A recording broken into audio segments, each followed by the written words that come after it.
Hey guys, thanks for tuning in to another video on ForgottenWeapons.com. I'm Ian McCollum, and today we are taking a look at another very unique version of the M31 Suomi submachine gun. This is the tank version, or the light armored vehicle version, and just a few dozen of these were manufactured by Tikkakoski, or for the Finnish military, in the 1930s, before the Winter War. Finland didn't have a lot of tanks or armored vehicles, but they did have a few. And those few needed to have weapons mounted in them. And so one of the concepts that was used was the idea of having a ball mount in the armor plate of the vehicle that would connect specifically to a Suomi submachine gun. Now, in order to make this practical in the vehicle, they made a few modifications. So the stock was removed and replaced with just a simple vertical pistol grip, because of course you don't need shoulder support if you're firing the thing from a mount in a vehicle. And this, of course, cut a foot off the length of the gun and made it a lot more compact.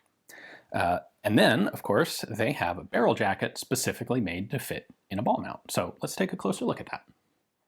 You might think that being shorter would make this gun lighter than a standard Suomi, which is a pretty hefty piece of equipment to begin with.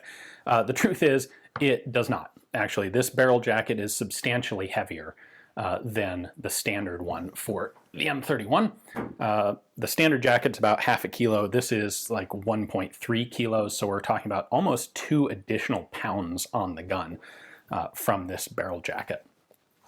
Now, if we start at the back here, basically just the frame, the tangs that would originally attach a solid wood stock were lopped off, and they added a metal frame back here, and you can see how this cut right here, what would normally become a regular stock has been cut off and a pistol grip attached.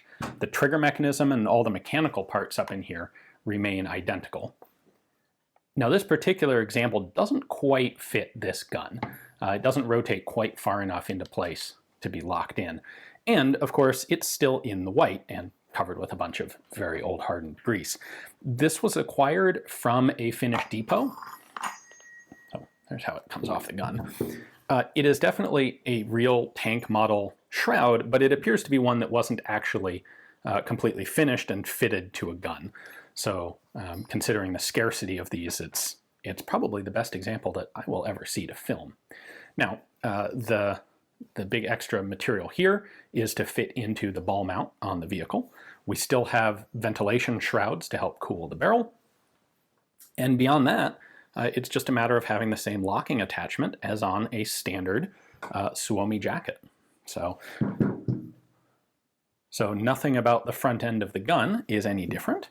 This is just basically something made possible as a neat side effect of the quick change barrel and shroud mechanism that was originally put onto the Suomi.